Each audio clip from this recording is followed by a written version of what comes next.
지금 시각은 7시 20분입니다. KBS.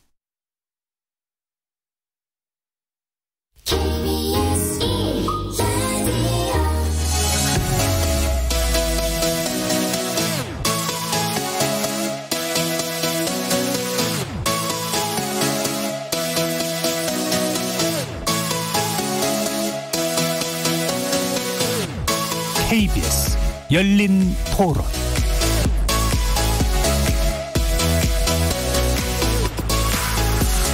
안녕하십니까. KBS 열린 토론 정준희입니다.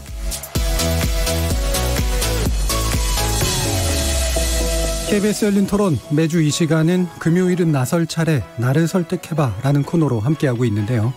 서로의 주장만 남기는 평행선 토론이 아니라 상대방에 대한 설득에 좀 더 초점을 맞춰보는 시간입니다. 이번 주는 다시 청년 정치인 세 분과 함께합니다. 먼저 정세균 국무총리 후보자 국회 인준이 보수 야권을 중심으로 제기된 추가 검증 주장으로 인해 난항을 겪고 있죠. 다른 한편 추미애 법무부 장관의 검찰 인사에 대한 야권의 반발도 있습니다. 자유한국당이 추미애 장관을 직권남용 혐의로 검찰에 고발한 데 이어 탄핵소추 요구안을 제출하기로 하면서 어떤 식으로든 검찰이 정치 무대 중심을 여전히 차지하고 있는 모양입니다. 또 한편 안철수 전 의원의 정계복귀 선언 이후로 보수와 중도 진영의 발걸음이 빨라지고 있는데요. 어제 보수 통합을 위한 공식 논의기구인 혁신통합추진위원회가 구성되면서 보수 통합에 깃발이 올랐지만 이질적인 세력들 간의 주도권 갈등이 계속되면서 갈 길이 순탄치만은 않아 보입니다. 젊은 정치인들의 신선한 시각으로 이런 정치 쟁점 짚어보도록 하겠습니다. KBS 열린 토론은 여러분들이 주인공입니다. 오늘 토론 주제에 대한 의견, 그리고 오늘 토론에서 논리로 무장해서 상대방을 잘 설득한 토론의 기준은 누구라고 생각하시는지, 청취자 여러분은 누구에게 설득당하셨는지 의견 남겨주십시오. 문자로 참여하실 분은 샵 9730 이용하시면 되고요. 단문은 50원, 장문은 100원의 정보 이용료가 붙습니다. KBS 모바일 콩, 트위터 계정 KBS 오픈, 유튜브를 통해서도 무료로 참여하실 수 있습니다. 날카로운 의견과 뜨거운 참여 기다리겠습니다. KBS 열린 토론, 금요일은 나설 차례 나를 설득해봐. 지금부터 출발하겠습니다. 살아있습니다. 토론이 살아있습니다. 살아있는 토론, KBS 열린 토론. 토론은 라디오가 진짜입니다. 진짜 토론, KBS 열린 토론. 자, 오늘 함께 하실 분들 소개하겠습니다. 김남국 변호사 나오셨습니다. 네, 안녕하세요. 김남국 변호사입니다. 김성용 자유한국당 서울시 청년위원장 나오셨습니다. 네, 김성용입니다. 반갑습니다. 자, 그리고 오랜만에 또 뵙는 분입니다. 우인철 미래당 대변인 나오셨습니다. 네, 안녕하세요. 미래당 대변인 우인철입니다. 자, 이렇게 이제 세 분과 함께 오늘 논의 진행을 해볼 텐데요. 쟁점이 좀 많이 있습니다. 그래서 간단하게 딱딱 핵심만 짚고선 가는 그런 방식으로 좀 해볼까 합니다. 먼저 이제 정세균 국무총리 후보자에 관련된 인준 문제인데요. 일단 이틀간 국회 인사청문회가 있었고요. 약간의 공방은 있었지만 이제 다른 청문회들에 비해서 그렇게까지 막 이렇게 눈에 띄는 일들이 많지는 않았는데, 그게 언론이 주목해서 그렇지 않은지, 아니면 약간 힘이 빠진 상태인지, 또는 정말 쟁점이 없는 건지, 이런 부분들에 대해서도 좀 언급을 해봐야 될 것 같습니다. 일단 청문회 어떻게들 지켜보셨는지 의견 듣죠. 김남국 변호사님. 네, 인사청문회 과정에서 여러 가지 야당 의원들이 지적한 것들이 있었는데요. 의혹이라고 하면서 몇 가지 것들을 지적을 했지만 후보자와의 어떤 직접적인 인과관계는 없었던 것 같습니다. 그래서 이런 부분에 대한 인과관계가 쏙 빠져있다 보니까 언론에서 해당 부분을 좀 집중적으로 조명하지 못했던 측면이 있다고 생각이 들고요. 만약 이게 정말 큰 어떤 문제가 있는 그런 의혹이었다라고 한다면 언론에서 굉장히 큰 조명을 받으면서 굉장히 논란이 되었을 텐데, 그러지 못했던 것은 결국에는 의혹 수준에 머물렀고 중요한 사실관계가 빠져 있었다라는 그런 생각이 듭니다. 그래서 인사청문 과정을 보면 무난하다, 특별하게 어떤 문제가 없는 인사다라는 점이 좀 부각이 되었던 것 같고요. 또 인사를 통해서 대통령이 말하고자 했던, 그러니까 향후에 집권 하반기는 좀 통합과 그다음에 경제 성장 쪽으로 가겠다라고 하는 대통령의 좀 메시지를 인사청문 과정에서 후보자가 답변을 통해 조금씩 드러냈다라고 생각이 됩니다. 그래서 저는 무난한 인사였다라고 평가를 좀 하고 싶습니다. 예, 그럼 지금 야권에서 얘기하고 있는 검증위원회 구성 문제에 대해서는 어떻게 보나요? 조금 맞지는 않는다라는 그런 생각이 드는데요. 만약에 야권에서 말하는 대로 의혹이 남겨져 있다, 풀리지 않은 상태로 남겨져 있다라고 한다면 검증위원회를 해가지고 추가적인 어떤 뭐 확인을 해볼 수는 있겠지만 필요성 자체가 좀 인정되기 어려운 그런 상황이기 때문에 검증위원회는 결국 야당의 발목 잡기가 아닌가라는 생각이 듭니다. 예, 김성규 위원장께 바로 넘길 텐데 이게 이런 검증위원회 주장이나 이런 게 뭐 제도적 근거 같은 건 충분히 있나요? 뭐 제가 확인한 바로는 제도적 근거가 있다라고 생각하고 저희가 진행하는 것 같은데요. 예. 저는 개인적으로 검증위원회 개최하는 것에 대해서 반대하는 입장입니다. 예. 뭐 이미 다 지나간 내용들이고 사실 지금 이 사생활 보호란 이름으로 자료 요구했던 것도 다 어차피 제출이 안 됐고 예. 검증위원회가 아마 열려도 그 자료들에 대해서는 또 거부하면 안 되는 자료들인데 지금 이제 20대 국회가 끝나가는 과정에 있어서 어차피 해줄 거면 빨리 저는 정리해서 끝냈으면 좋겠다는 생각을 가지고 있습니다. 예. 다만 이번 청문회 과정에서 좀 결론이 이제 다 스포된 그러니까 결론이 스포된 드라마를 보는 예. 느낌이었기 때문에 흥행이 저는 안 된 것 같고요. 예. 이미 23명에 가까운 후보자들이 이 보고서가 채택되지 않은 상태에서 이번 정부에 계속 왔는데 이건 결국에는 손바닥이 마주쳐서 짝소리 나왔다고 제 생각이 들거든요. 예. 뭐 우리가 발목 잡았다고도 볼 수 있는 측면도 분명히 있을 거고 또 우리랑 너무 소통하지 않았던 이 정부의 전 문제도 있었다라고 생각합니다. 그래서 어찌됐건 이거 통과되는 그리고 사생활 보호로 자료 요구들을 다 거부한 상태에서 진행된 청문회였기 때문에 뭐 결론이 다 나와져 있어서 흥행이 될 수 없었던 청문회였다라고 예. 보고 있습니다. 알겠습니다. 우인철 대변인 이렇게 스포가 있었던 드라마 어떻게 보세요? 네, 저는 뭐 바로 쟁점이 되었던 거 예. 얘기 꺼내 본다면은요. 그러니까 자유한국당 일각에서 이제 이 국무총리 출신의 국회의원이 죄송합니다. 국회의장 출신의 국회의장에 예, 이 국회의원이 국무총리를 하는 것은 삼권 분립을 훼손한다. 이런 논란이 좀 계속 예. 있었던 것 같아요.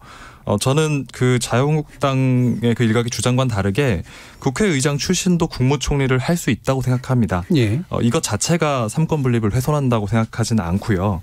다만 이번 인사의 경우에는 현역 국회의원이 국무총리를 겸직하는 것, 저는 이것은 잘못되었다고 생각합니다. 자유한국당은 사실은 이 포인트를 비판했어야 된다고 생각을 예. 해요. 하지만 못하는 이유가 있습니다. 그 청취자 여러분들도 그 장관을 국회의원들이 겸직하는 그런 뉴스들 많이 들어보신 예. 적 있을 건데요. 이것은 현행 국회법상으로는 합법입니다. 예. 하지만 이 법이 지금 개정이 필요한 잘못된 법이라고 저는 생각을 하는데요.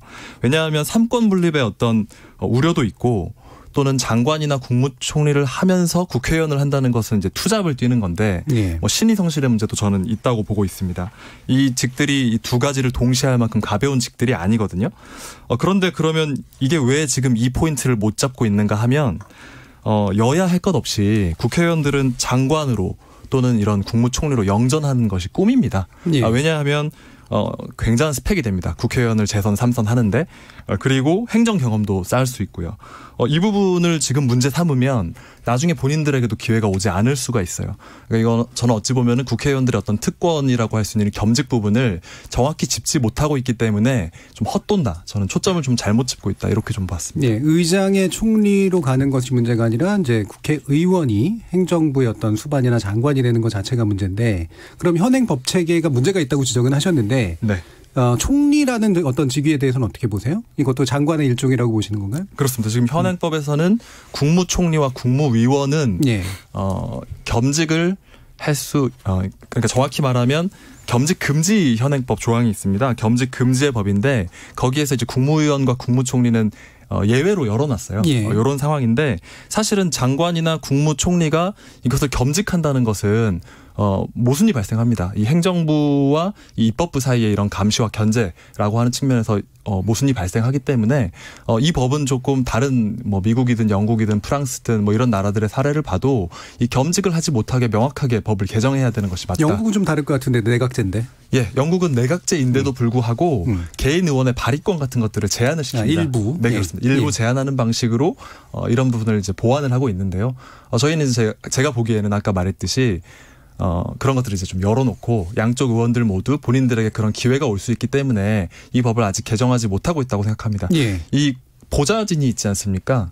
예를 들면은 국회의원 임기 초기에 장관으로 입각을 하면 보좌할 의원은 없는데 이 9명의 보좌진은 그대로 세비를 받으면서 유지가 됩니다.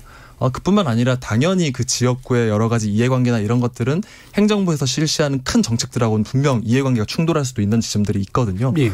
예, 저는 이런 개정에 대해서 정확히 짚고 비판해야 된다고 생각합니다. 예, 바로 이 부분 받아서 김성규 위원장께 여쭐게요. 일단 자유한국당 쪽에서는 원래 이제 총리 총리가 되는 것, 의장이 총리가 되는 거는 상권분립 위반이다라는 논리를 폈는데 뭐 특별히 제가 누구를 편들려고 하는 건 아니라 사실은 이게 동시에 일어나는 일이 아니라고 한다면 그 부분을 문제 제기하는 건 그냥 어떤 윤리적인 문제랄까 뭐 아니면 가치의 문제랄까 이 정도 수준이지 법의 문제는 분명히 아닌 것 같고요. 네. 근데 방금 지적하신 이런 부분까지 포함해서 어떻게 보시나요? 저는 사실은 또 이런 얘기하면 또 당에서 싫어할까 봐 걱정스럽기는 하지만 국회의장 현직도 아니시고 물론 이제 바로 직전이었기 때문에 썩 유쾌하진 않죠. 유쾌하진 않지만 총리를 못 가게끔 법률적으로 막고 있는 것도 아니고 또 능력이 있고 좋으신 분이면 아니 대통령을 했던 분들 중에서도 국가가 비상 상황이 오고 필요한 일이 있다고 하면 총리할 수 있는 거 아닌가요? 네. 어떤 직함에 대해서 우리나라의 국익을 위해서 그 자리를 하는 건데 그래서 사실 저는 그 부분에 대한 문제 제기를 하는 것에 대해서는 좀 이해가 잘 못하고 있는 부분이 있고요. 다만 우인철 대변인께서 얘기하셨던 대로 저는 좀 이 우리나라의 전체적인 이 개헌이 좀 필요하다라고 몇 번 방송에서 말씀드렸지만 생각하고 있어요. 사실 지금 현행 체계에서는 이 행정부의 어떤 장관이나 이런 자리를 겸직하는 것에 대해서는 저 좀 합리적이지 않다고 생각하고 오히려 그 부분이 현재 구조 내에서는 삼권 분립을 좀 해치는 우려가 있다고 생각이 들어요. 근데 뭐 독일을 보면 독일에서는 겸직을 다 하잖아요. 이 내각제가 됐기 때문인데 우리도 지금 제왕적 대통령제에 대한 이 분권 개헌에 대해서는 21대 국회에서 좀 많이 논의가 됐으면 좋겠어요. 그 통해서 또 연동형 비례대표제도 자연스럽게 더 논의가 됐으면 좋겠고 그래서 지금 너무 이제 입법기관이 지금 거의 국가법으로 행정법이 나오는 것에 대해서 조금 개정하고 뭐 이 정도밖에 지금 못하고 있는데 실질적으로 국회에다가 입법에 관한 권한은 정확하게 주고 또 행정은 행정의 일부도 내각제가 되면 또 입법기관으로 오는 거지만 대통령께서는 외교와 국방에 좀 집중하시고 좀 내치와 관련해서는 국회가 이렇게 좀 다양한 목소리들 연동형 비례라든지 이런 것들이 다 생기면서 좀 이렇게 협치하면서 지금 구조들을 만들어 갔으면 좋겠어요. 사법도 마찬가지고요. 그래서 지금 우리나라에 가지고 있는 이 체계가 되게 좀 기형적이잖아요. 총리가 할 수 있는 게 별로 없는데 자리는 또 총리란 이름으로 있고 사실 총리가 없어도 우리나라 현행 구조에서는 다 돌아갈 수 있는 체계를 갖추고 있거든요. 그래서 좀 이런 좀 불합리했던 내용, 이 행정 시스템에 대해서 우리나라 삼권분립, 국가의 전체적인 체계에 관해서 우리가 좀 심도 있는 토론을 해서 한 번은 이제 대개혁과 변화를 할 시기가 왔다. 그 중심에는 제왕적 대통령제에 대한 분권형 개헌이다라고 저는 생각하고 있습니다. 그래서 아예 아싸리 이번 기회에 뭔가 세부 조정을 거쳐서 뭐 헌법 차원에서 내각제적 요소를 더 강화하거나 아니면 방금 얘기하신 건 이원집정부제적 요소가 훨씬 더 센 것 같은데 그런 쪽에 좀 더 초점을 맞추는 게 낫다라는 의견이시네요. 김남국 변호사님 법적으로 또 어떻게 보시나요? 네. 김성령 위원장님께서 말씀하신 대로 그런 어떤 개헌과 관련된 권력 구조에 대한 논의에 자유한국당이 함께 좀 핵심적인 역할을 좀 해줬으면 좋겠다라는 그런 바람이 있고요. 오히려 지금 김성령 위원장님이 뭐가 문제냐라고 말씀을 하시니까 저는 조금은 문제다라고 조금은 문제다라고 그렇게 말씀을 좀 드리고 싶습니다. 오늘 무슨 롤플레잉 하는 거예요? 예, 그 국회의장 바로 직전까지 국회의장을 했던 분이 또 국무총리로 바로 가고 또 의원직을 가지고 가는 것 자체가 삼권분립 차원에서는 맞지가 않죠. 이 삼권분립이라고 하는 것을 권한의 분립이니까 어떻게 인적으로 그렇게 딱 나누냐. 사람까지 가는 것은 막지 못한다라고 이야기를 하지만 그럼에도 불구하고 사람이 결국에는 그 권한을 행사하는 것이기 때문에 권한에 대한 어떤 역할 분립뿐만 아니라 사람도 역시나 그런 부분도 고려돼야 된다 보입니다. 물론 이게 법적으로 엄격하게 했을 때는 뭐 기본권 침해라든가 이런 것들이 문제될 수가 있기 때문에 엄격하게 할 수는 없겠지만 그러나 제도적으로 운영하는 그 과정에서 정치권이라든가 행정부라든가 이런 것들을 고려해서 인사하는 건 충분히 가능하다고 보입니다. 그래서 문재인 대통령도 이 부분에 대해서 인사를 발표하면서 직접 인사를 발표하면서 국민들에게 대해서 이 부분에 대해 굉장히 좀 송구하다라는 그런 말씀을 먼저 꺼낸 이유라고 생각이 들고요. 그럼에도 불구하고 이 정세균 총리를 임명하려고 하는 그 의미는 좀 있다고 생각이 됩니다. 인사를 통해서 정치적 메시지를 던지는 게 대통령인데요. 이번에 정치적 메시지는 사회 통합, 그러니까 적폐청산한다고 하면서 정말 정말 진보와 보수가 완전히 갈라져서 싸우고 있었던 그런 형국이었는데 그런 부분을 집권 하반기에는 통합으로 좀 가져가겠다라는 그런 메시지가 있는 것으로 보이고요. 또 거기에 더해서 정세균 후보자 같은 경우에는 굉장히 좀 산업통이다. 그러니까 한 20년간 기업에서 또 근무를 했고 또 국회에 있는 동안에도 산자부 활동을 많이 했기 때문에 경제통이다라는 그런 평가를 받기 때문에 이번에 문재인 대통령 삼권 분립이라고 하는 부분에 있어서 국민에게 좀 송구하지만 그럼에도 불구하고 통합 협치 그리고 경제에 대한 메시지를 분명히 하기 위한 인사였다라고 보이기 때문에 그런 거를 좀 고려하면 국민들이 이해할 수 있는 부분도 충분히 있다라고 생각이 됩니다. 예, 그 통합 협치 얘기가 또 나왔으니까 바로 이제 이 질문으로 갈 텐데요. 뭐 이제 아직은 이제 뭐 임명이 된 상태는 아닙니다만 정 후보자가 임명이 되면 이제 이렇게 해보겠다라면서 이른바 스웨덴식 모델을 제시했어요. 뭐 이제 목요일 날 만나서 이제 같이 여러 가지 이해 당사자들하고 이제 논의를 하는 이제 것을 통해서 협치를 한번 해보겠다라고 이제 얘기를 했는데 어떻게 들리시나요? 이게 가능해 보이세요?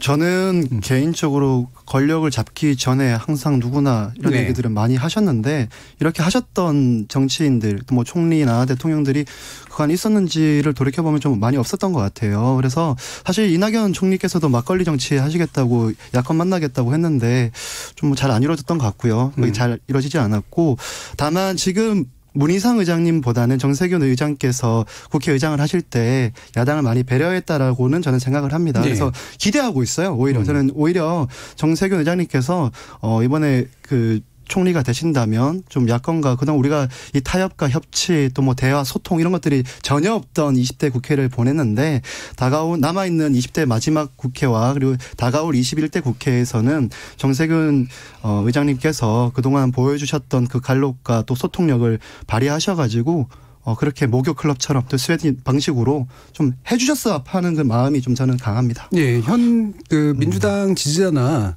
또는 이제 그 문 대통령에 대한 강력한 지지 의사를 가진 계층에서는 사실 정세균 총리 후보자가 이런 발언을 한 거에 대해서 외로 불쾌해하는 분들도 있어요.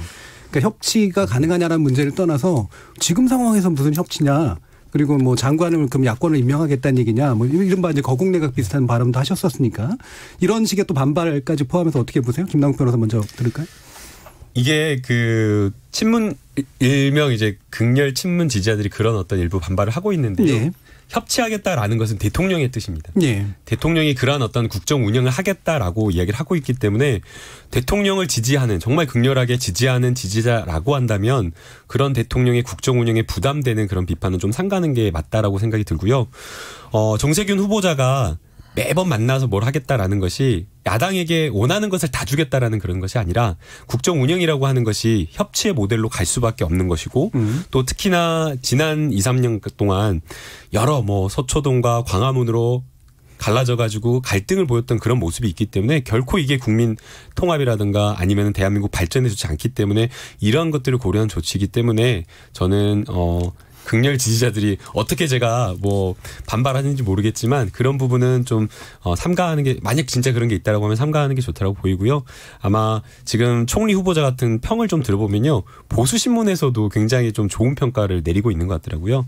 그다음에 사설 논조나 이런 것들을 보더라도 적이 없다. 그리고 실제 국회 내에서 야당으로부터도 굉장히 신망이 두터운 그런 평가를 받고 있다라고 하고 있기 때문에 단순하게 그냥 말로만 그치는 것이 아니라 실제 이런 협치의 모델을 잘 해나갈 거라고 보이고요. 그런 점에서 좀 자유한국당이 표결에는 좀 참여를 해줬으면 하는 바람입니다. 이 표결이라고 이 총리 인준 표결이라고 하는 게 국회의원의 권리지만 또 동시에 이게 반드시 국회 동의가 필요한 부분이기 때문에 의무이기도 합니다. 더불어민주당 같은 경우에는 과거에 박근혜 정부 때 다 불만스럽지만 다 이렇게 인준 표결에 참여를 했었거든요. 그런데 이낙연 총리조차 그때 표결에 참여하지 않고 이번에도 또 표결에 참여하지 않을 그런 모양새를 보이고 있는데 이런 것들은 국민들이 봤을 때 굉장히 좀 보기가 눈살이 좀 찌푸려진 거니까 좀 적극적으로 협치를 구하는 측면에서 표결에는 적어도 참여를 해주는 게 좋지 않나 반대를 생각합니다. 하더라도 네. 의사를 표명을 반드시 해주는 게 좋겠다라는 얘기고요. 네. 우인철 대변인. 예, 저는 뭐 대통령께서 협치에 대해서 뜻이다 이렇게 말씀해 주신 부분에 대해서 뭐 그런 뜻을 가지고 있다면 굉장히 좋게 봅니다. 하지만 제가 그동안 한 3년 정도 문재인 정권 들어와서 어떤 의회 내에서 또는 어떤 협치라는 것이 좀 구현되었는가라고 보면 예. 좀 아쉬운 게 많았던 것 같아요. 제가 지금 당장 기억나는 게 지방선거 전에 이제 개헌을 해보자 해서 이제 그거를 그 청와대에서는 추진을 하고 그런데 이제 반대쪽에서는 못 받겠다. 뭐 이런 상황이었는데 사실 그런 상황에서는 이것이 개헌이 뭐 표결을 붙는다든지 뭐 이런 것으로 더 나갈 수 없는 것이 사실 좀 명확 관화했는데 좀 밀어붙여서 좌절된 거라고 저는 생각을 하거든요. 그 당시에 그 개헌의 기회를 놓쳤다. 할 수 있는 상태가 아니었다. 그렇습니다. 그래서 안 되는데 밀어붙였다고 저는 생각을 하고 있는데 그런 부분에서 앞으로 이제 협치를 조금 더 해나간다고 하는 것들은 충분히 저는 평가를 하고 싶고 다만 이 정세균 이 지금 후보자죠. 이분이 개인의 그런 신념이 있지만 정치 정세라든지 이후에 어떤 그 선거가 큰 선거가 다가온다든지 이렇게 되면 이렇게 개인의 신념이나 말로 할 수 있는 그런 협치는 금방 도로 사라져버릴 수 있는 좀 굉장히 그 토대가 허약한 어떤 것이라고 생각해요. 예. 오히려 이것이 뭐 구조적으로 조금 제도가 좀 바뀌어서 협치가 일어날 수 있는 그런 구조. 아까 개헌도 얘기해 주셨는데 그런 부분이 아니고서는 뭐 21대 그 국회가 열렸을 때 좀 분위기가 좋을 때 뭐 조금의 어떤 시도는 해볼 수 있겠지만 또다시 이 대립이 극심해지거나 큰 선거가 다가온다고 했을 때도 협치 내각이 유효할 것이냐 하면 저는 좀 의문이 좀 많이 듭니다. 예. 그 방금도 이제 협치의 어떤 실효성 문제에 대해서 얘기를 하셨는데 이게 이제 제도, 그러니까 헌법에 관련된 제도의 문제도 있지만 사실 스웨덴식 모델을 말씀하셨을 때 저는 그렇게 현실적이지 않다라는 느낌을 가진 이유가 스웨덴이 2차 세계대전 이후에 해왔던 계급 타협의 수십 년간의 어떤 경험의 바탕을 뒀을 때 나올 수 있는 건데 우리 사회에서 이제 이걸 그냥 목표로만 건다고 되겠느냐라는 그런 의문이 당연히 들 수밖에 없거든요. 어떻게 보세요? 저도 똑같은 생각이에요. 그러니까 자꾸 이제 저희가 또 너무 급하게 이 산업화 민주화가 동시에 이루어지고 하다 보니까 사실 이런 부분들이 비어 있는 부분들이 있잖아요. 채워져 가는 과정이라고 믿고 싶고요.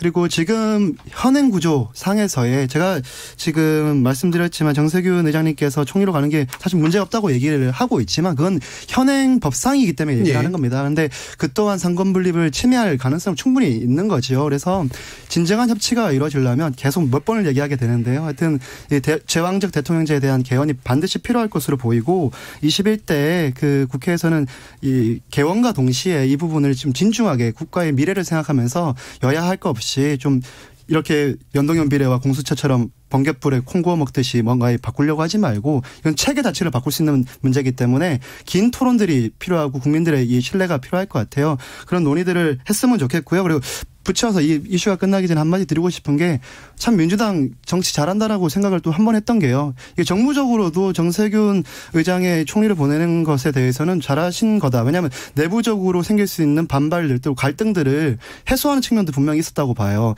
지금 종로에서 사실 임종석 비서실장께서 가려고 했는데 정세균 의장께서 보통 의장을 하고 나면 국회를 은퇴하는 게 수순인데 한 번 더 하시겠다고 하면서 이제 좀 분란이 있었잖아요. 그 가운데 임종석 비서실장께서 불출마 선언도 했었고 또 그러다 보니까 그 지역에 이제 계속 하시는 것도 모양새가 안 좋고 하는 그런 것들을 정무적으로 상쇄하는 것도 분명히 있었던 것 같고요. 또 이어서 그 자리를 종로를 비우면서 이낙연 전 총리의 바톤 덩치를 하면서 대통령 후보로 가는 길을 또 여는 뭐 사실은 두 마리 토끼를 다 잡는 정치의 정부적 판단이었다라고 저는 생각이 들고요. 그런 측면에서 민주당 치밀하고 무섭게 가고 있다라고 평가하고 싶습니다. 여러 요소상 정무적이던 측면은 있는 것 같은데요. 저는 그런데 이걸 그 긍정적으로 보지 않는 부분이 있는데 저도 긍정적으로 본다고 해서 얘기하는 기준이 없다. 저는 이렇게 생각합니다. 왜냐하면 사실 정세균 의원님은 그 뭐 청문회에서 밝힌 경제에 대한 고민이나 뭐 정치 통합에 대한 이런 부분 저는 너무나 좋게 평가를 하는데 뭐 저희 뭐 미래당 창당할 때 창당 대회에도 뭐 노회찬 의원이랑 같이 오셔가지고 저희 자기도 마음은 청춘인데 여기 자리 없냐고 뭐 그럴 정도로 인연도 있는 분이에요. 총리가 되게 충분히 저는 훌륭하신 분이라고 생각을 하지만 국회의원을 사퇴하고 해야 되지 않냐는 질문에 대해서 4개월이 남았는데 이거를 공석으로 두는 것보다는 그냥 가는 게 낫지 않겠냐 이렇게 답변을 하셨거든요. 하지만 저는 이거 기준이 없는 문제라고 봐요. 왜냐하면 4개월이 그대로 공석으로 가는 게 괜찮다면 5개월은 어떤지 6개월은 어떤지 이런 부분 기준이 없는 것이거든요. 지금 삼권 분립과 관계된 것인데 지금의 현행법이 이것을 훼손시킬 수 있는 우려가 있다.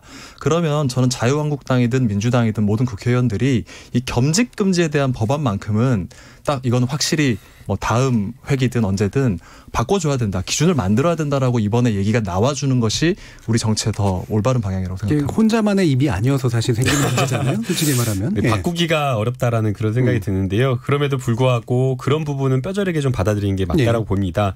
사실은 국회의장까지 했었고 이제 더 이상 출마를 하지 말라라는 그런 어떤 관행까지 요구받고 있는 상황이었기 때문에 총리로 가는 상황이었다라고 한다면 4개월 남은 시점에 상권 분립을 침해한다는 그런 우려를 좀 불식시키기 위해서 과감하게 좀 사퇴를 하고 총리로 갔으면 오히려 조금 더 그런 어떤 상권 분립을 존중하고 헌법 정신을 높이는 어떤 그런 평가를 받았을 거라고 생각이 드는데 그 점이 저도 역시나 마찬가지로 아쉽다라고 보이고요. 그럼에도 불구하고 이게 국회에서 관행처럼 이루어져 왔던 것이기 때문에 아마 더군다나 국회의장이었기 때문에 쉽게 본인이 그렇게 하지는 못했던 것 같습니다. 예. 네, 그래서 뭐 여러 가지 아쉬운 점이 있지만 후보자 찾을 때 어떻게 다 만족스러운 팔방미인을 찾을 수 있겠습니까? 결국에는 부족한 점은 있지만 장점을 보고 그런 장점을 기용해서 하반기 국정 운영에 얼마나 도움이 될지 그런 것들을 평가하는 것으로 보이는데요.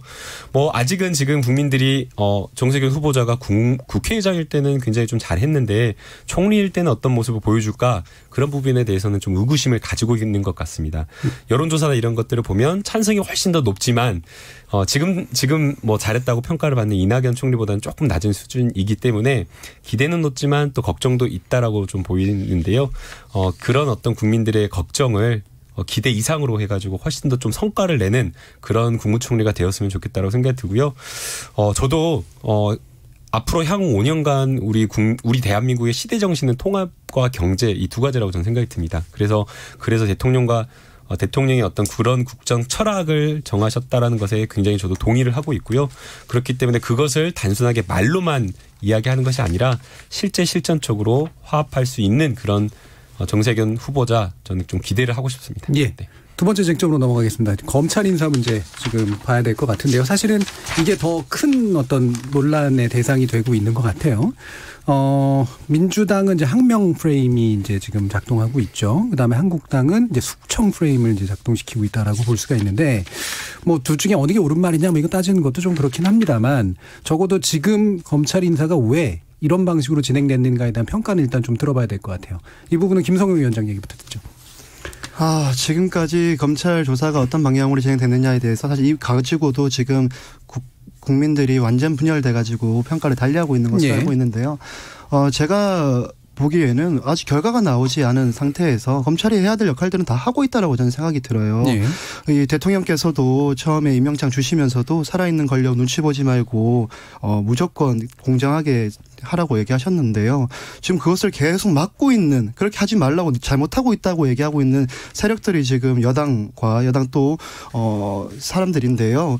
저는 오히려 그동안에 이 검찰이 항명을 하고 있는 것이 아니라 이 새로 오신 법무부 장관 전에 또 조국 장관께서 대통령한테 항명하고 있는 거 아닌가라는 생각이 또 반대로 듭니다. 대통령께서는 그런 의지를 가지고 이 윤석열 총장을 임명하셨는데 자꾸 제가 보기에는 또 우리 자유한국당을 지지하시는 분들이 보기에는 검찰이 어떠한 의혹이 생겼고 또 그 부분들에 대해서 수사가 필요한 부분들에 대해서 엄청 열심히 하고 있는 것으로 보이는데 그 조금도 지금 결과가 나온 게 없는 상태에서도 계속 흔들고 윤석열 총장에 대해서 이렇게 얘기하시는 것에 대해서는 좀 잘못됐다라고 저는 생각이 들어요. 그래서 대통령께서 윤석열 총장님께서 만약에 그렇게 잘못된 그 편협한 상태에서 지금 수사를 하고 있다고 판단하셨다면 해임을 하셨든지 불신임을 하셨든지 하셨겠죠. 그런데 아직까지 말씀을 없는 걸 봐서는 그 임명장을 줄 때 그 마음으로 윤석열 검찰총장이 하고 있는 걸 전 지켜보고 있다고 생각이 듭니다. 그래서 오히려 행정부에 계신 분들이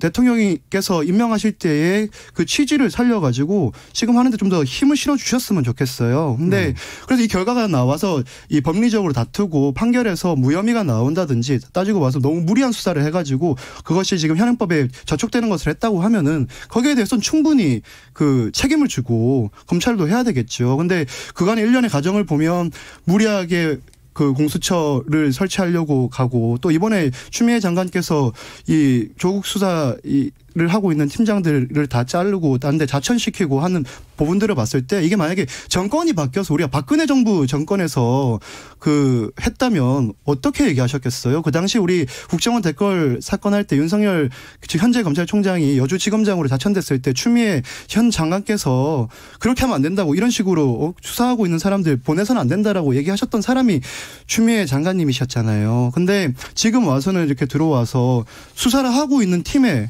손발을 다 자르고 자천성 인사를 하고 명을 거역했다. 조선시대입니까? 그런 발상으로 얘기를 하는 것 자체가 저는 이해가 잘 되지 않습니다. 그러면 지금 윤석열 총장 같은 경우에는 법무부 장관 그리고 실제로는 궁극적으로 대통령에게 주어진 인사권에 대해 반항하고 있는 건 아니다라고 보시는 건가요? 반항을 했다고 하면은 지금 임명권자께서 거기에 응징에 그걸 하셨겠죠. 근데 지금 전혀 아무 메시지도 없으시잖아요. 따지고 보면 대통령께서는. 예. 저는 그런 걸 봐왔을 때 대통령께서는 임명의 취지, 그때 당시에도 사실 좀 반대의 기류가 여당 내에 또 우리 정부 내에 있었는데도 불구하고 파격적으로 했던 이유가 그거였지 않습니까? 사람에게 충성하지 않는다는 거, 조직에 충성하지 않는다는 사람에게 충성하지 않는다는 거, 조직을 생각한다는 걸 얘기하셨는데 그 취지에 따라서 임명을 파격적으로 기수도 다 넘기면서 하셨는데 그거에 대해서 지금 대통령께서 아무런 메시지 안 내놓고 있잖아요. 근데 잘하고 있다고 생각하는 거 아닐까요? 제가 이거는 약간 뭐 반농담으로 네. 질문 드리는 거긴 한데 예전에 대통령이 간접적으로 윤석열 총장에 대해서 얘기한 거에 대해서 난리가 났었잖아요. 자유한국당에서도 굉장히 반발을 했었고 예를 들면 뭐 법과 원칙에 따라서 한다라는 말 외에도 사실은 이제 너무 벗어나게 하지 말라는 정도의 어떤 뉘앙스를 가지고 이야기한 것을 면전에서 했다 그러면서 되게 심하게 이제 몰아붙였잖아요. 그렇게 만약에 직접 얘기하면은 지금 말하는 것처럼 할까요? 직접 얘기한다. 네. 하여튼 제가 지금 받아들이는 관점에서는요. 네. 이런 겁니다. 대통령이 간접적으로 했는지는 전 잘 모르겠습니다. 제가 확인된 것도 아니고 또 육성을 제가 들은 게 아니기 때문에. 근데 만약에 지금 소위 말한 여당과 또 정부 그 소위 말 법무부에서 네. 얘기하는 대로 검찰총장이 또 검찰이 이 완전히 저렇게 나서가지고 반하는 행동들 지금 오히려 야당을 살리려고 하는 것처럼 하는 거라고 하면 네. 그러면 당연한 징계를 하셔야죠. 그래서 저는 지금 윤석열 총장이 잘못됐다라고 판단하시면 불신임을 하거나 해임을 하셨으면 좋겠어요. 오히려 네. 이 정부에서. 근데 그게 아니라면 하는 걸 지켜보는 게 오히려 대통령에 대해서 신뢰를 보낸 것이라고 저는 반대로 생각합니다. 되게 이제 묘한 프레임이 지금 나왔는데 새로운 프레임이에요. 네. 네. 외려 항명을 하고 있는 거는 지금 법무부 장관이다. 라고 하는 얘기잖아요. 저는 그렇게 생각합니다. 네. 거기에 좀 이제 동의하기에는 좀 어렵고요. 박근혜 정부의 국정농단 수사와 관련된 예를 비슷하게 들어주셨는데 얘가 완전히 다릅니다. 그 당시에 국정농단 수사는 아예 못하게 했었죠. 수사를 막아가지고 못하게 했었고 그래서 수사 결과가 나오지 않았습니다. 그래서 나중에 국정농단 수사와 관련된 것은 결국에는 박근혜 전 대통령이 탄핵된 이후에야 비로소 제대로 된 수사가 이루어졌던 것이기 때문에 그 사건과 이 사건을 동일선상에서 놓기는 어렵죠. 이 사건 같은 경우에는 법과 원칙에 따르지 않는 이례적인 수사를 하면서 수사가 다 끝났죠. 대부분 다 끝났습니다. 조국 장관, 조국 가족에 대한 수사가 다 끝났는데 처음에 이야기했던 권력형 게이트라든가 아니면은 뭐 사모펀드 주가 조작 사기단이라든가 이런 이야기들이 있었던데 그런 이야기 하나도 없어진 겁니다. 공소장에 아무런 그런 내용도 없고 그다음에 뇌물죄와 관련되어서도 뭐 어마어마한 뇌물을 받은 것처럼 막 언론에서 대서특필하고 그런 보도가 단독이라고 하면서 수개월 동안 쏟아져 나왔었는데 뇌물죄 고작 600만 원 장학금 받았다는 건데 그것도 공소유지되기가 어려워 보입니다. 법률가들 다 그렇게 판단하고 있거든요. 그러면 지난 4, 5개월 동안 조국 장관의 전 장관의 가족, 아들, 딸, 80 노모, 아내 이 모든 수사가 정당하다라고 평가할 수 있을까요? 누가 보더라도 이건 너무 검찰이 잘못했다. 라고 평가할 수밖에 없는 겁니다. 그래서 SBS에서 11월 달에 했던 여론조사 그때 당시에는 뭐 정당한 수사다 정치 수사다 47대 47 거의 비등비등했는데요. 불과 1개월 반 사이에 정치 수사다라는 게 56% 가까이 육박하고 정당한 수사다라고 하는 건 38%로 쪼그라들었습니다. 이렇게 단적으로 보여주는 이런 어떤 여론 변화는 결국 검찰이 대한민국을 온통 혼란으로 다 집어넣어놓고 아무런 어떤 국정 논의나 이런 것들을 못하게 해놓고 수사 결과물은 아무것도 안 나온 그런 부분에 대한 책임을 묻고 있는 거라고 생각이 들고요. 그래서 지금 이번 인사도 수사를 막는 것이 아니라 수사에 대한 책임을 묻는 거라고 저는 생각이 됩니다. 동네에 수사에 대한 책임을 물으려면 지금이면 안 되는 거 아닌가요? 그러니까 수사가 끝나고 공소장이 만들어져서 이게 기소가 된 이후에 그 다음에 했어야 되는데 왜 그 시기가 아니라 지금 기소가 지금 되어 있고요. 그러니까 기소라는 기소가 게 됐고요. 몇몇 개가 되어 있고 전체가 지금 다 되어 있는 게 아니잖아요. 아니요, 다 되어 있습니다. 전체가 다 되어 있고요. 조국 장관님에 대한 직권남용 동부지검 기소만 관할이다라고 해서 아직 기소를 하지 않은 상황이고 다 지금 기소가 됐죠. 그리고 이제 이 직권남용 같은 경우에는 유재수 씨 건이기 때문에 사실 어떻게 보면 조국 교수님이 시작이 아니었습니다. 그래서 그러니까 사실 다 수사가 이루어진 거고요. 네. 유무죄를 받아볼 때까지 기다릴 필요도 없는 게 지금 이 공소장만 보더라도 보통 기소가 되면 기소된 피고인을 걱정해야 되는데 검사를 걱정하게 생겼어요. 이거 어떻게 공소 유지할란가. 네, 수사는 끝났고 공소 유지 정도만 남기면 된다. 네, 근데 공소 유지조차 못할 그런 공소장.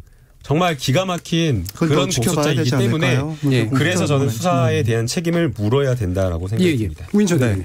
저는 뭐 검찰 수사에 대한 평가는 지금 보시다시피 엇갈릴 수도 있다고 보고요. 그리고 또 인사안을 두고 원래 이제 좀 쟁점이 됐던 게 이 누가 이 인사안을 만들어서 어디에서 만나서 어떻게 소통하느냐 이 검찰총장의 의견을 법무부 장관이 들어야 하는데 지금 이거 가지고 이제 저는 기싸움을 했다고 보거든요. 그건 기싸움으로 하면 안 될 것 같아요. 예, 제가 헌법과 법률에 있는데 그걸 기싸움으로 표현하기 좀 제가 좀 연장해서 일단 더 들어보죠. 예. 두 분이 이제 기싸움을 했다고 저는 보여지는데 엄밀하게 말하면 인사권이 대통령이 가지고 있기 때문에 예. 이렇게 국민들이 그 둘이 이런 긴장도나 이런 것들이 보여지면 우려가 생기지 않겠습니까?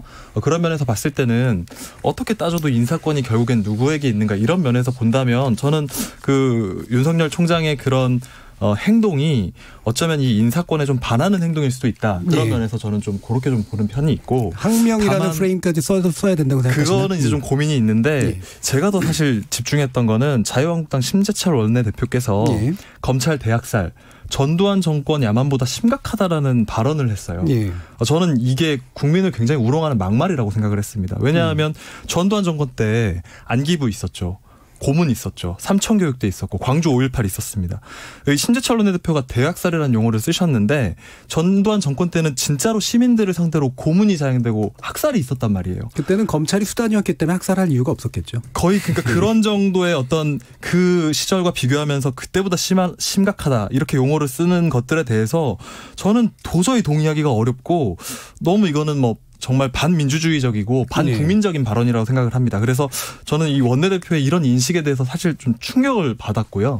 저는 국민들에게 좀 사과하셔야 되는 발언이다. 저는 이렇게 생각했습니다. 예, 방금 이 부분은 어떻게 보세요, 김성현 원장? 바람직한 발언이 아니었다라는 데는 동의합니다. 근데 저희가 그렇게 세게 워딩을 했던 원내대표께서의 마음을 생각해 보자면 저는 계속 말씀드리지만 수사가 끝나지 않은 좋습니다. 그 수사가 좋았는지 나빴는지 그거를 다 어떻게 끝냈는지가 끝이 난 상태에서 이 경질성 인사라는 것은 어떠한 행위가 끝나고 난 다음에 하는 건데 그 중간에 이렇게 사화에 가깝게 이렇게 자천성 인사를 내보낸 것에 대해서는 전 도저히 이해를 못하겠고 그리고 이렇게 해서도 안 된다라는 전 생각을 계속 갖고 있습니다. 그래서 계속 올 한 해 하반기에 이 조국 교수님 과 관련되어 있는 이 정쟁으로 계속 치달았는데요.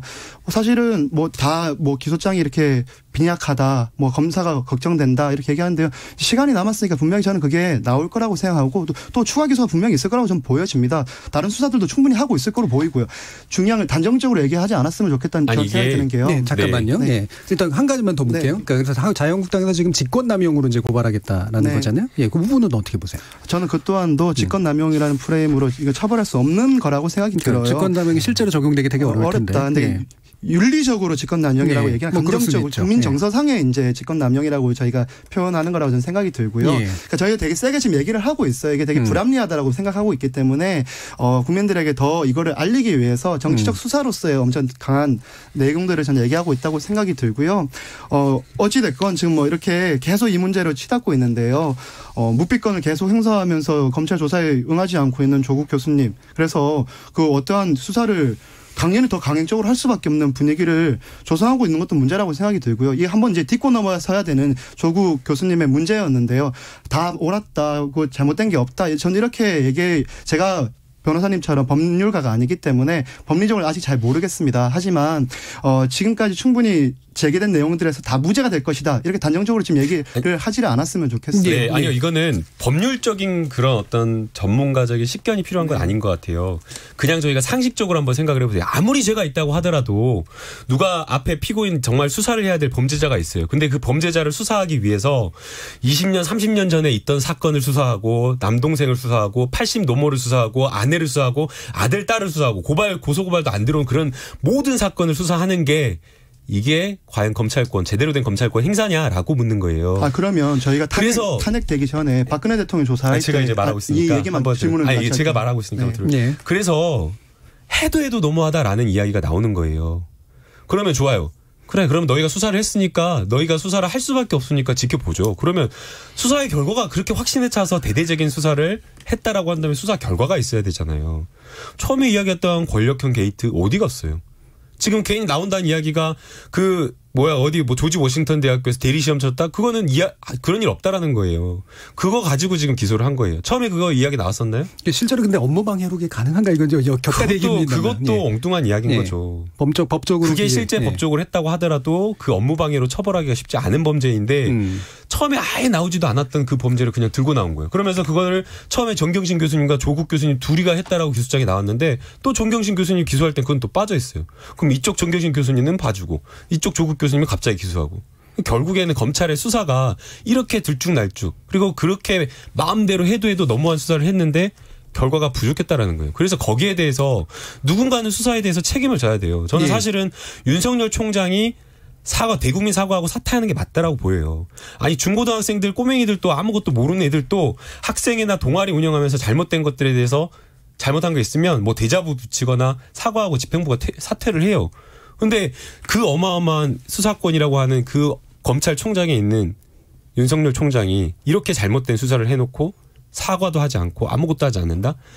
이건 전 잘못됐다고 생각해요. 아까 김성령 위원장이 말씀하셨던 차라리 문제가 있다면 대통령이 직접 사건을 행사해서 해임하면 된다 이런 문제에 대해서. 그 이제 정치적 문제이기 때문에 본인이 대통령께서 해임을 하거나 불신임하기는 쉽지 않은 거예요. 왜냐하면 검찰총장의 2년 임기가 있기 때문에 그것 자체를 그렇게 하기는 쉽지 않고요. 아니 지금 말씀하신 대로 수사 과정이 되게 그렇게 문제가 많고 이게 공정하지 못한 수사를 계속한 잘못을 한 검찰총장이면 불신임하고 해임해야 되는 거 아니에요? 그렇죠. 그러니까 대통령이 불신임했으면 좋겠다는 게 제 생각이지만 그러나 국정 운영하는 대통령은 그것 이외의 다른 것들을 또 다 고려해야 되기 때문에 쉽게 불신임한다라고 말을 못하는 거고요. 그래서 어제 청와대 관계자 발언도 불신임과 관련된 부분은 고려치 않고 있다는 발언이 나왔다고 생각이 들고요. 예. 또 하나 또 지적하고 싶은 게 아까 이제 우인철 대변인이 이제 기싸움을 한다라고 표현을 했는데 그거는 조금 보는 시각이 각도가 좀 다른 것 같아요. 이거는 기싸움을 하는 게 아니라 명을 거역했다는 표현보다 완전히 이건 헌법과 법률을 무시했다라고 저는 봐야 돼요.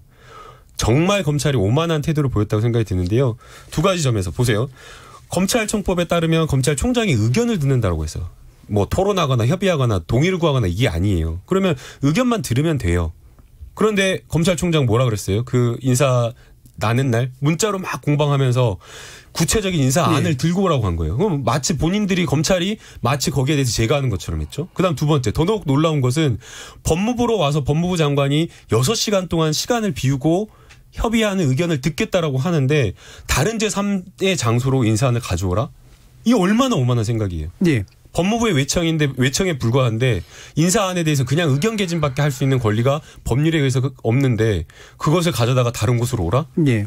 이거는 진짜 그래서 이 검찰 개혁 이해가 나온 거고요. 예. 그래서 지금 추미애 장관님이 이 항명이다, 명을 거역했다라고 지금 표현한 거라고 봅니다. 예, 우인철 대변인 의견까지 듣죠.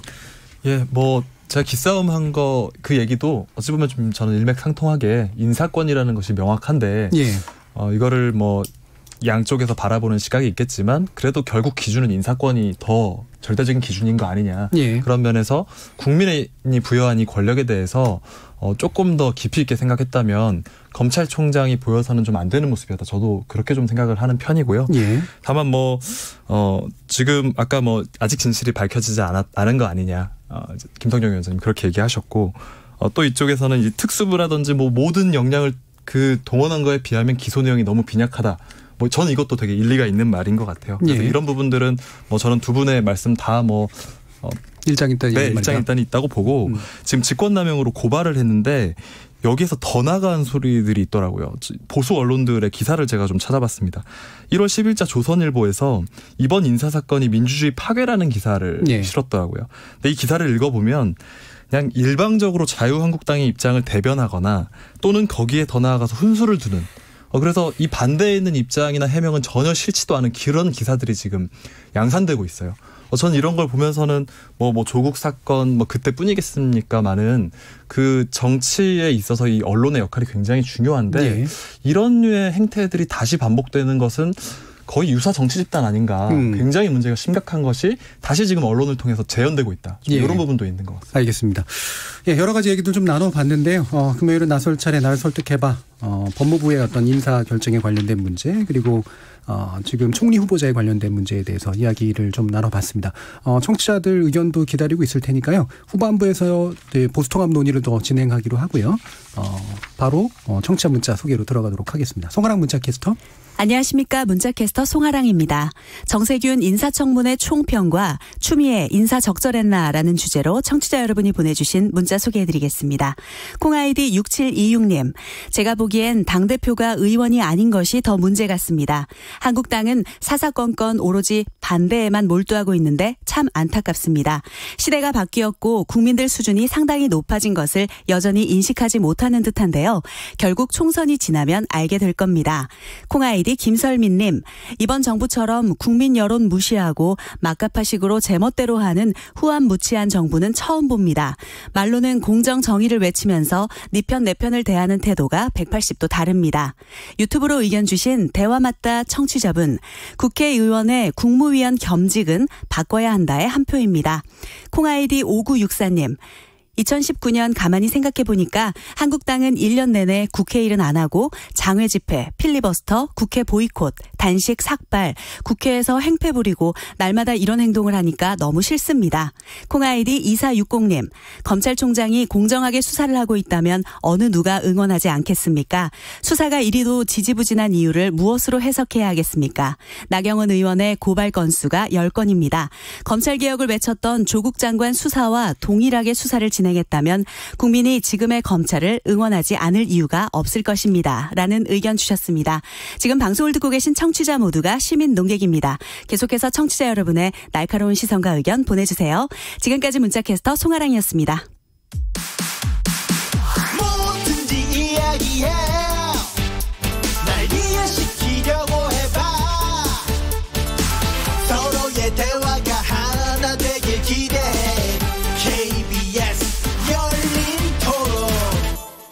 예, 후반부 토론 시작해보겠습니다. 김남국 변호사, 김성용 자유한국당 서울시 청년위원장, 그리고 오인철 미래당 대변인 이렇게 세 분과 함께 하고 있습니다. 자, 이제 보수통합 문제로 이제 넘어가야 될 것 같은데요.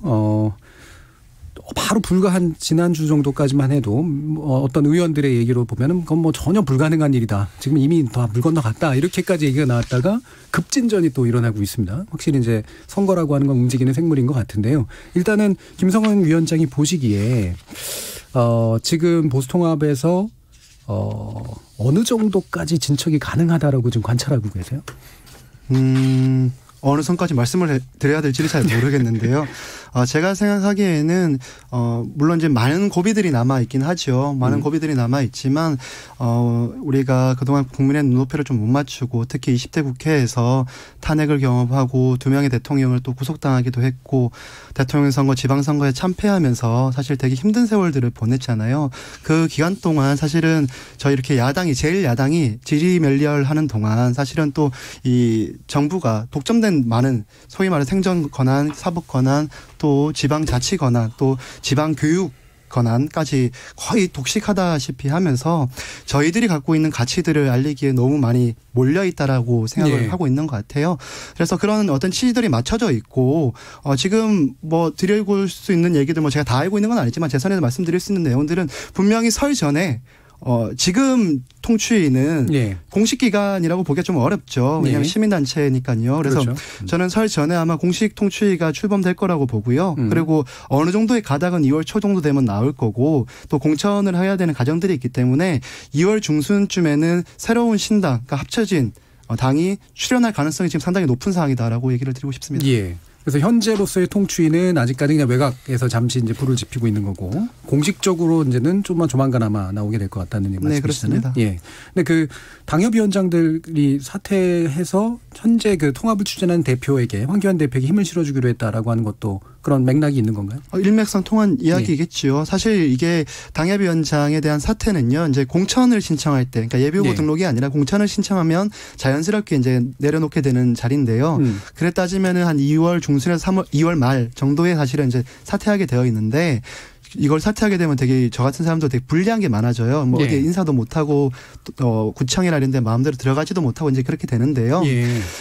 이걸 다 넣을 수밖에 없었던 건 저희 개개인의 승리보다 지금 소위 말하는 이 자유우파 진영의 이 패배가 다가올 것에 대한, 그러니까 심하게 질 것에 대한 저희가 이 절박감이 있고요. 또 기필코 이 통합을 이루라는 뜻으로 대표님에게 저희뿐만이 아니라 초재선 의원님들도 다 자신들의 거취와 관련해서 이름을 하셨거든요. 절박한 심정으로 우리 자유한국당에 있는 모든 사람들이 기득권을 내려놓고 한 행위다. 그래서 지난 한 달 반 전에 기자회견했던 김성용 당협위원장을 포함한 그 분들의 했던 말 그대로 이루어지고 있다. 이렇게 말씀드리고 싶습니다. 그때는 사실은 겉으로 보기에는 대표의 어떤 것에 대한 그러니까 약간 반대 의사 표시들이 좀 있었는데 지금은 이제 대표를 지지하는 모양새잖아요. 근데 그거는 대표에 대한 지지나 찬성이 아니라 보수통합이라는 동일한 가치에 대한 거였다? 저는 그때도요. 사실 따지면 대표에 대한 힘 빼기 내용이 아니었어요. 다 거취를 대표한테 일임하자라는 거였거든요. 다만 그 당시에 우리 소위 기득권에 계신 몇몇의 의원님들이 열이 받았던 건 해체라는 단어를 저희가 썼기 때문에 거기에 골자에 빠지셔서 좀 그랬던 것 같은데 지금 결국 창조적하게 얘기하고 있고 또 해체해서 새로 모이자고 얘기하고 있잖아요. 그래서 결과적으로 드리고 싶은 얘기는 지금 저희 당은 합치더라도 합치는 과정에 있어서 자유한국당은 한교안 대표 중심으로 힘을 실어가지고 이 타협안을 만들어내야 된다. 지금 그게 우리 당의 현재 모양새이기 때문에요. 궁극적으로 갔을 때 보수 대통합 전체 끝에 있는 그림은 누군가의 한 명이 권력을 독점하고 있는 구조일 수가 없을 것이다. 그러니까 지금 우리가 이 통합을 하는 가운데에서의 어떠한 협상력을 높이고 또 아름다운 그림을 만들어내기 위해서는 지금 우리가 갖고 있는 모든 기득권들을 지도부에게 일임해야 되겠다라는 그 애절한 감정으로 마음으로 이 자리를 이렇게 한 겁니다. 지금 이제 굉장히 많은 이제 설명의 기회를 제가 일단 드렸는데 자 이제 외곽의 이야기를 또 들어봐야 될 것 같아요. 우인철 대변인은 물론 보수통합에 뭐 알아서 하고 우리가 더 지금 급해라고 생각할 수도 있을 것 같은데 어떠세요? 어떤 얘기를 해야 될까요? 보수통합에 대해서 그래도 얘기를 할까요? 네. 저는 통합이 되더라도 내용이 틀렸다. 좀 이렇게 지금 나오는 얘기까지로는 전 그렇게 보고 있는데요. 그 이유는 그 보수통합 원칙 3원칙으로 제시된 것 중에 탄핵의 강을 건너자라는 게 있었어요. 이게 이제 어떤 말인가 저도 이제 궁금해서 처음에는 탄핵의 강을 건너자는 것이 그 탄핵의 그런 과오 그런 것들을 인정하고 이제 넘어가자 뭐 이렇게 이해를 했는데 훑어보니까 이 탄핵 가지고 문제 삼지 말자. 전략적으로 모호하게 표현한 거죠. 네. 그러면 그거를 이제 그 하태경 대표라든지 유승민 그 의원의 인터뷰에 그렇게 워딩이 있더라고요. 이걸 문제 삼지 말자. 뭐 탄핵 오적 같은 것들을 언급하는데 그렇게 하면 통합할 수 없지 않냐. 이렇게 가고 있고 그리고 이제 또 자유한국당의 이제 일각에서는 뭐 꽃길을 열어주는 건 안 된다. 유승민 의원에게. 꽃가마론으로 꽃가마론을 얘기하면서 면죄부를 받고 돌아와서는 안 된다. 이제 이런 건데 지금 그런 위기감이 있는 거라고 생각해요. 예를 들면 이번에 면죄부를 받고 꽃가마를 타고 돌아오면 이제 만약에 이런 분이 후에 뭐 유력한 대선 주자가 된다거나 이러면 이번 총선뿐만 아니라 이후 총선을 봐서도 그 친박 그룹에게는 굉장한 위기감을 저는 줄 수 있다고 생각하거든요. 그런 부분을 좀 이렇게 쭉 전체 종합적으로 봤을 때는 통합이 되더라도 지금 탄핵에 대한 입장부터가 반성이 아니라 문제 삼지 말자 정도의 인식에 머물러 있는 것 같다. 저는 자유한국당은 사실 이미 탄핵 당했어야 되는 정당이라고 생각을 합니다. 2016년, 17년도에. 하지만 시기가 맞지 않았기 때문에 탄핵을 당하지 않은 거죠. 그러면 이게 그럼 거듭나야 되는데 그러면 자유한국당을 허물고 다시 새롭게 이제 태어나는 것 저는 이제 그런 길이 필요하다고 보는데 거기에서 핵심은 친박 청산이라고 생각합니다. 결국 이 황교안 대표가 친박이라고 하는 그 그룹들을 살리면서 거기에 이제 힘을 모아서 자신의 어떤 정치적 활로를 찾을 것이냐 아니면 이것을 청산하고 다음 단계로 정말 넘어갈 수 있는 리더십을 발휘할 것이냐. 저는 이 모습을 국민들은 바라보고 있고 제대로 평가를 할 것이다. 이 탄핵에 대한 입장을 제대로 정하지 못하면 보수통합 되더라도 내용이 틀렸기 때문에 국민들이 지지하지 않을 거라고 봅니다. 참 이거 되게 이제 사실은 바로 다시 넘기기는 아픈 질문이라 가지고 일단은 김남국 변호사께. 네, 저는 조금 다른 시각인데요. 우리가 많이 그런 이야기를 하잖아요. 황교안 대표 주변에 있는 친박 그룹을 빨리 청산을 해야지 보수통합이 가능하다라고 그렇게 많이 이야기들을 하는데 저는 그렇게 보고 있지 않습니다. 오히려 황교안 대표가 친박을 순수하게 아주 상징하는 인물이고 그렇기 때문에 황교안 대표가 자기 주변 그룹을 청산할 게 아니라 황교안 대표가 스스로를 숙청하는 게 맞다라고 생각이 듭니다. 본인 스스로가 정치를 그만두고 사퇴하는 게 저는 맞다라고 보이고요. 황교안 대표가 그것을 하지 않는 이상은 보수통합은 불가능할 것으로 보입니다. 계속해서 대한민국을 거꾸로 돌리는 그런 정치, 그런 책임 없는 정치, 그리고 야당이 뭔가 대안을 가지고 비판을 하거나 협치를 보이려고 하는 그런 모습이 아니라 끝까지 무조건 안 되면서 장외투쟁, 뭐 봄부터 겨울까지 장애투쟁만 하는 그런 모습을 보면서 많은 국민들이 실망하고 화가 또 났을 거라고 생각이 됩니다. 심지어는 민생에 대한 문제까지도 걸고 넘어지는 그런 자유한국당 모습 저는 안 된다고 생각이 들고요. 그래서 이 보수통합 막 여러 가지 복잡하게 이야기하는데 핵심은 친박청산이고 그 친박청산의 대표적인 인물이 저는 황교안 대표라고 생각이 됩니다. 좀 더 세 말이 나왔네요. 이게 잘 되라고 하는 말인지 아니면은 좀 더 어려워지라고 하는 말인지 헷갈릴 수도 있을 것 같아요. 일단 뭐 사실 내부에서는 굉장히 골치 아픈 상태인 것 같은데 스스로 보기 어떠세요?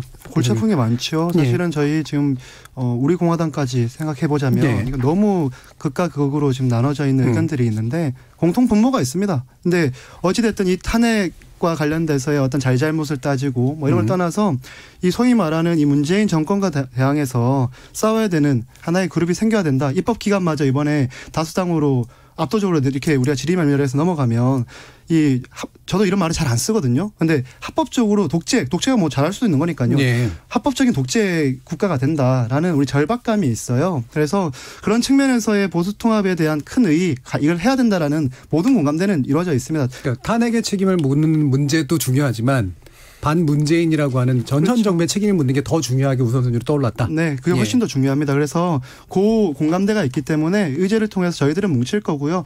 저희를 너무 이렇게 불순한 세력, 잘못된 세력, 한교안 대표가 무조건 사퇴해야 된다 이렇게 얘기를 하시는데 그럼에도 불구하고 지금도 저희 당을 지지하고 있는 국민들이 여론조사 결과들마다 좀 다르지만 국민의 3분의 1 이상 있고요. 저희가 하고 있는 것이 옳다고 생각해 주는 국민들이 있습니다. 그래서 저희가 너무 이 불안당 집단으로 자꾸 매도해서 얘기를 안 해줬으면 감사하겠고요. 그리고 한교안 대표께서 사퇴해야 될 이유는 저는 없다고 보고 다만 이런 측면에서는 저는 젊은 청년 당협위원장으로서 이었던 사람으로서 생각하는 건 있습니다. 대표의 희생이 필요하다. 이 보수의 통합을 이룰 수 있는 사람은 한교안 대표밖에 없는데 이 통합을 이루려면 대표의 희생이 필요한 일이기도 하다라는 것은 전 동의합니다. 그래서 그 희생을 어떻게 할지 우리가 좀 지켜봤으면 좋겠고요.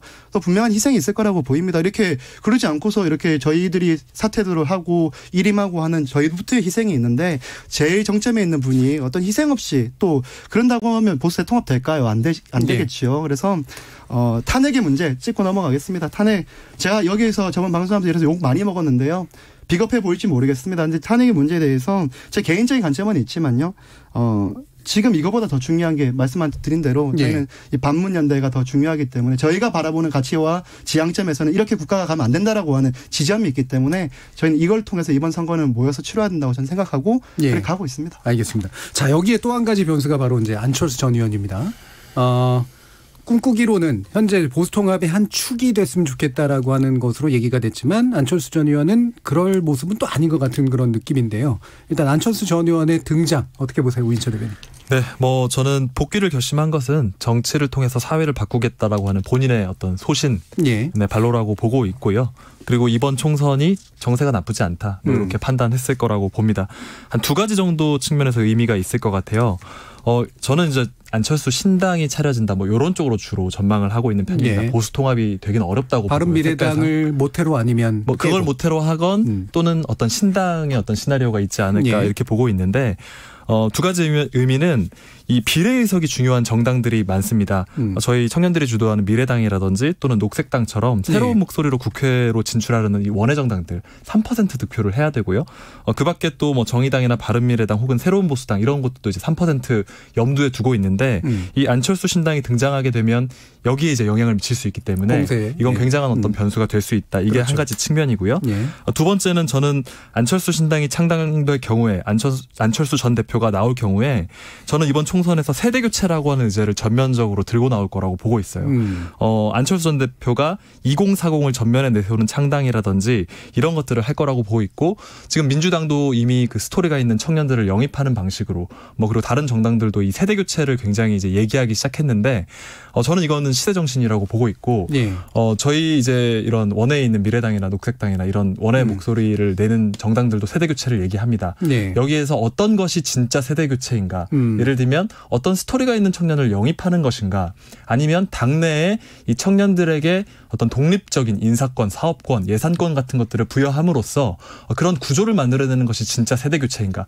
예를 들면 장하나 의원이나 김광진 의원 같은 예전에 영입했던 청년들 그 이후에 더 정치를 이어갈 수 있게 구조를 만들어주지 않은 것이거든요. 저는 이 세대 교체 의제가 이 안철수 전 의원으로부터 또는 신당으로부터 촉발돼서 이번 총선에서 그 경쟁을 하게 될 거다. 이렇게 좀 보고 있습니다. 촉발은 되되 안철수 의원이 그걸 다 가져가는 방식이 아니라 경쟁이 될 것이다. 그래서 어떤 그림을 가지고 오실지 모르겠고 아까 그 황교안 대표가 내려놔야 된다고 했는데 저는 안철수 전 의원 오더라도 거의 백의종군에 가까운 정도의 모습을 보이지 않으면 평가받기 어렵다고 보고 있고요. 이 세대교체라는 것을 어떤 세력이 어떤 정치 그룹이 더 정확하게 정말 보여줄 것인가 이런 것이 이제 경쟁 지점이라고 생각합니다. 그러니까 안철수 전 의원 같은 경우에 지난번에 우리 월요일 코너에서 이제 이준석 위원이나 이렇게 늘 언급하는 게 뭐냐면 제3지대 방식으로 이제 늘 자신의 지분을 획득해 온 건데 이게 이제 현재 지형에서 가능할 것이냐라는 게 이제 퀘스천 마크다라는 말이죠. 김남국 변호사는 어떻게 보세요? 네, 우선은 그 안철수 전 대표가 등장한 시기와 관련된 부분을 좀 지적을 하고 싶습니다. 뭐 보수 야당에서 국민의당, 바른미래당의 위기가 있을 때마다 안철수 대표가 좀 등판해가지고 당을 좀 추슬러 갔으면 좋겠다라는 의견이 많았었는데 그럴 때는 일체 말도 안 하고 어디 왜 해외에 나가가지고 마라톤 한다고 딴소리만 지금 했었던 그런 상황에서 이제 선거를 임박해서 정말 보수 통합에서 내 주가가 올라가니까 이제야 내 지분을 찾겠다라고 나오는 모습이 예. 과연 국가 지도자로서 바람직한 모습인지 오히려 어려운 상황에서 정말 내가 모든 책임을 질 수 있는 그런 상황이지만 정치 생명을 걸고 한번 그걸 돌파하는 그런 역경을 돌파하는 모습을 보여줬으면 좋았을 텐데 그러지 않았다는 점에서 안타깝다라는 생각이 들고요. 안철수 전 대표가 처음에 나왔을 때 정치 신으로 나왔을 때는 새정치라는 것으로 많은 국민의 지지를 받았던 것, 기대를 받았던 게 사실입니다. 그러나 지난 9년간 보여줬던 안철수 대표의 모습이나 이런 것들은 새정치가 아무것도 없는 그냥 이미지만 좋은 그런 어떤 정치에 불과했다라는 것을 보여주고요. 지금 안철수 대표가 이야기하는 새정치는 본인이 대통령 후보 되는데 나를 뒷받침해 줄 수 있는 백그라운드 당 정도 이런 정도로밖에 느껴지지가 않습니다. 예. 그래서 저는 안철수 전 대표가 과연 어떤 선택을 할지는 모르겠지만 정말 지도자가 되겠다라고 한다면 희생하고 본인이 어떤 내가 하고자 하는 어떤 그런 큰 목표 이러한 것들도 포기할 수 있다라고 하는 그런 자세로 보수 통합이라고 하는 이 용광로 속에 본인을 내던질 때에 오히려 본인이 더 큰 정치인으로 될 것으로 생각이 되고 자꾸만 제3지대에서 내가 주도권을 가지고 내가 대선 후보에 당장 도움이 되는 그러한 어떤 선택만을 한다라고 하면 저는 오히려 그런 선택 자체가 더 좋지 않은 그런 결과를 가져올 거라고 이른바 봅니다. 간 보지 말고 차라리 가려면 보수 통합의 길로 제대로 가라. 다 내려놓고 갔으면 좋겠습니다. 예, 다 내려놓고 아까 백의종군이라는 표현을 쓰셨는데 자유한국당에서는 사실은 어쨌든 구애의 모습이었으나 지금 약간은 냉각된 것 같아요. 예, 왜냐하면 통합보다는 혁신이다라고 하는 예전에도 썼던 비슷한 말들인데 어떤 입장이신가요?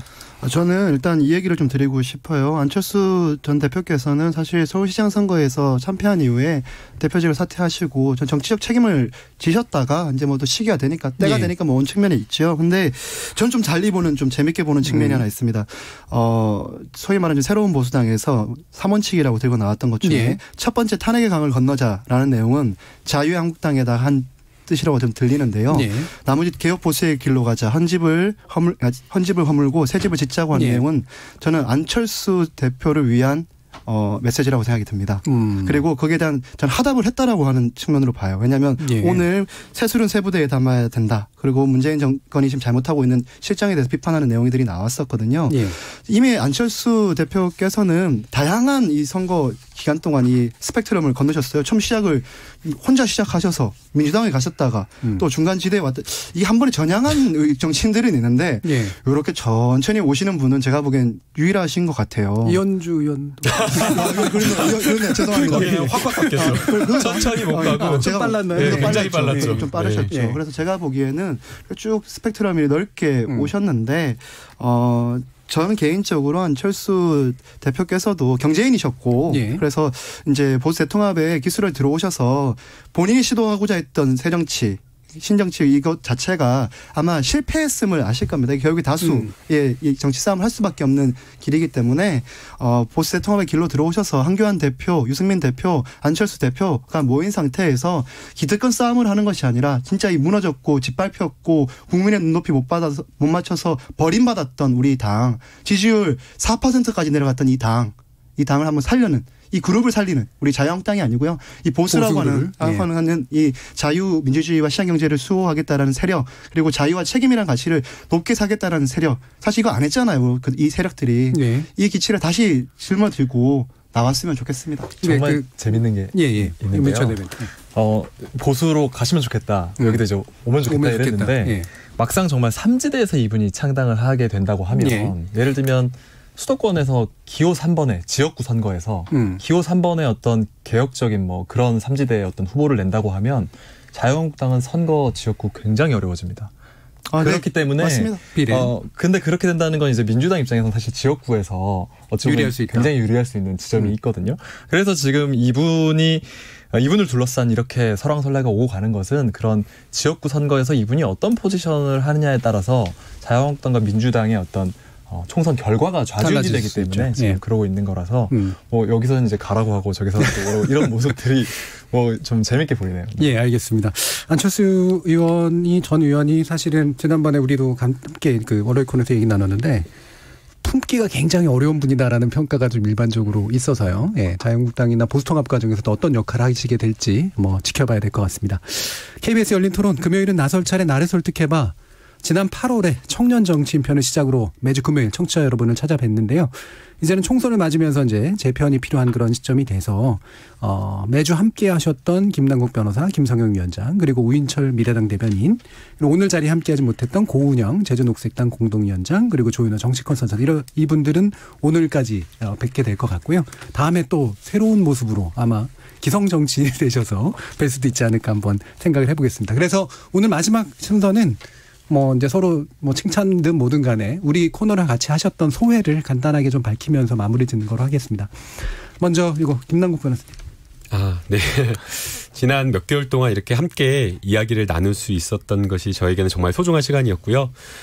다뤘던 주제들 자체가 굉장히 좀 첨예하게 여야 간의 정쟁의 어떤 그런 대상이 되었던 주제였기 때문에 토론하는 과정에서 집에 가서 혼자 울기도 하고 진짜 많이 힘들기도 했는데 역시나 마찬가지로 다른 분들도 많이 힘들었을 거라고 생각이 됩니다. 예.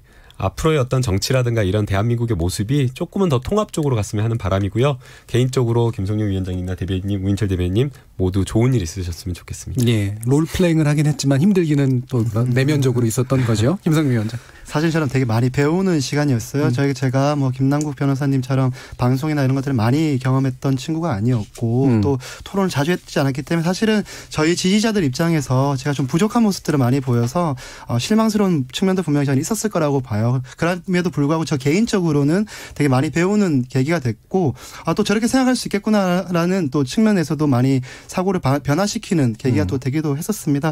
사실 조국으로 시작해서 오늘까지 조국 얘기를 하면서 이 방송이 끝나가는 것 같은데요. 합의점이 지금 돌이켜봐도 좀 별로 없는 것 같아요. 하여튼 그랬던 것 같고요. 제일 중요한 거는 여기 계신 모든 분들과 함께 21대 국회에 가서 지금 우리가 끝에 와서 이 연동형 비례대표제를 얘기하면서 부당성은 제가 알리긴 했지만 우리 분권형 개헌이라고 하는 이 큰 아젠다에 대해서 한번 고민하는 시간이 있었으면 좋겠고요. 매번 이 금요일 저녁에 여의도 KBS로 올 때 설레는 마음으로 왔던 그 감정을 다시 못 느낄 것 같아서 좀 서운합니다. 하여튼 그동안 너무 감사하고 부족한 토론 들어주셔서 너무 감사합니다. 예, 모든 이라고 하셨지만 저 빼고 국회에서 뵙죠. 우인철 대변인. 네, 저도 이렇게 라디오를 정기적으로 이렇게 해본 것은 처음이었고요. 이 방송을 준비하기 위해서 뭐 정준희 교수님, 그리고 패널분들, 작가님, PD님 굉장히 노력을 많이 한다는 그 이면을 좀 본 게 저로서는 굉장히 의미 있는 경험이었던 것 같아요. 그리고 뭐 뿐만 아니라 그 유튜브에서도 또 댓글도 많이 달아주셨어요. 거기에 참 재밌고 새겨들을 만한 댓글도 많아서 저도 정말 공부가 많이 됐고 저도 여기 이번에 열린 토론 참여하면서 KBS 라디오 여러 프로그램들을 섭렵하면서 라디오 청취자가 좀 최애잖아요. 그래서 이런 좀 재미를 앞으로도 좀 가져가고 라디오 듣는 분들도 들으면서 행복하셨으면 좋겠습니다. 예, 청년 정치인으로서 그리고 새로운 소수당들이 다당제 어떤 걸 구성해내면서 우리나라 정치도 좀 더 통합을 지향하면서도 다양할 수 있는 이제 그런 정치 국면들이 좀 만들어지길 바랍니다. KBS 열린 토론, 오늘은 세 분의 청년 정치인과 금요일은 나설 차례 나를 설득해봐 마지막 토론을 나눠봤고요. 오늘 함께해 주신 김남국 변호사, 김성용 자유한국당 서울시 청년위원장, 그리고 우인철 미래당 대변인 세 분 모두 감사합니다. 수고하셨습니다. 네, 감사합니다. 감사합니다. 참여해 주신 시민 논객께도 감사드립니다. 청취자들의 적극적인 참여로 만들어지는 KBS 열린 토론, 나중에 팟캐스트도 준비되어 있고요. 매일 새벽 1시에 재방송도 됩니다. 저는 다음 주 월요일 저녁 7시 20분에 다시 찾아뵙겠습니다. 지금까지 KBS 열린 토론 정준이었습니다.